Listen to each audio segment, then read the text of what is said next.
Good day, friends, and welcome to video number 3 on Dating and Courtship.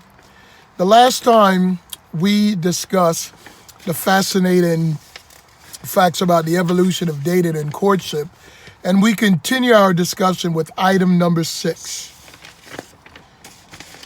So department stores changed everything. The department stores brought those of humble means into contact with those of wealth, and the shop girls selling fashion learned to imitate her buyers, and labels would come along that would let anyone look rich. Driven by anxiety as well as romantic ambition, writes Weigel, the shop girl drove a kind of arms race.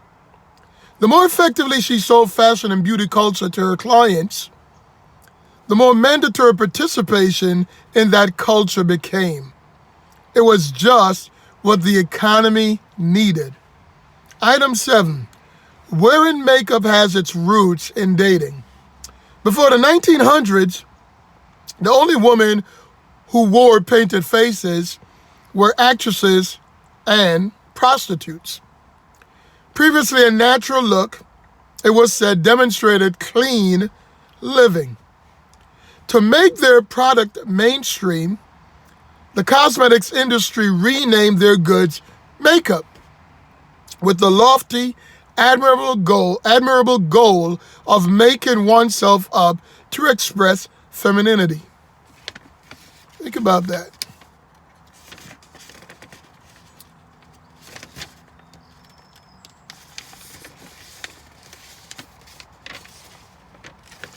Number 8. Even 18th century parents allowed serious couples to fool around. Societal mores before the 20th century weren't so rigid as you might think, according to Weigel. In the United States, a long tradition gave courting couples tacit permission to engage in sexual behavior so long as they stopped short of intercourse. Young couples would sleep in the same bed, provided they were each tarried or sewn into cloth sacks. Benjamin Franklin reminisces about how the parents of his first marriage prospect encouraged him to fool around with their daughter. They would invite him over and leave the two of them in the parlor alone. Versions of this winking permissiveness towards serious couples persisted up through the call-in era. Number 9. Hippies were late to the free love game. With the rise of Marxism and feminism in the 1800s, came the belief by some activists that marriage was itself sexual slavery. Victoria Woodhull, the first woman to run for president of the United States, described herself as a free lover with the inalienable right to love whomever she chose, whenever she chose, for however long she chose, and with that right, she said, neither you nor any law you can frame have any right to interfere. Number 10. The biological clock panic was based on bad numbers. Warnings of the so-called biological clock first appeared in the 1970s and quickly gained traction as a major source of anxiety for women in the workforce and an impediment to career advancement.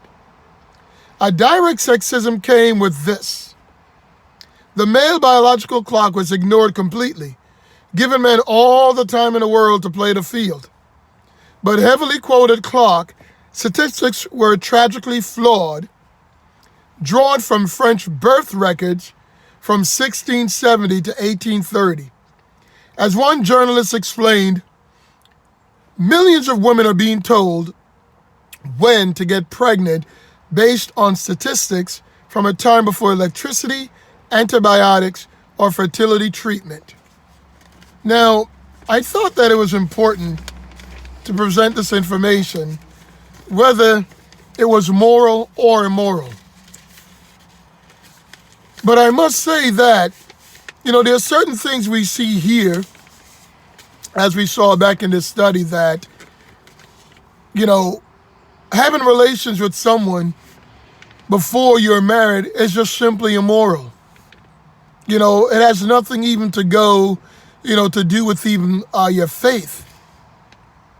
Even though your faith will tell you, as far as Scripture is concerned, that this is not right in the eyes of God. But morally and ethically, it is not right. It is not moral to test drive someone. And there are times when I think about young people who, try this thing of dating and this idea of boyfriend and girlfriend, even in middle school. And they're thinking about, more than just holding hands and kissing. And, courtship or dating is really an adult situation. And people should not date simply for the purpose of just to have a boyfriend and girlfriend and to test drive somebody out. It should be that if you decide to date, not using per se the word courtship, but if you decide to date and you have no inclination of marrying that individual, then you have no business, taking up their time, wasting their time, and even trying to do anything beyond that. You should have no relations with that individual until you have put that ring on their finger, as Beyonce would say. So friends, I pray that these things that I've shared with you, that you will not only look at the historical facts yourself, but that you will search the Scriptures and see that although some people might say it's okay to do these things, to have these relations with a woman or a man, vice versa, it is just not moral. It is not ethical principles, to follow. We should respect that man and that woman, respect them enough that we would refrain from doing anything that can put us in a compromising situation. Paul wrote in the epistle that it's best that a man not to touch a woman, because in another place it's written that we should never let our good be evil spoken of. So no one has any business courting or dating except they're in a position to marry. And if you're thinking about marrying that individual, then when you set up your time that you're spending with them, then it should be focused on gaining information that can lead towards that marriage. Otherwise, don't waste that individual's time, that man or woman. Don't lead someone on, especially. Do all things decently and godly, so that your good will not be evil spoken of. Because if you have determined that someone is not for you, don't take up their time. Don't waste their time. Just simply leave them be. My name is Lincoln Johnson. If you have not yet subscribed, I pray that you'll do so. And also, I welcome your responses to these uploads.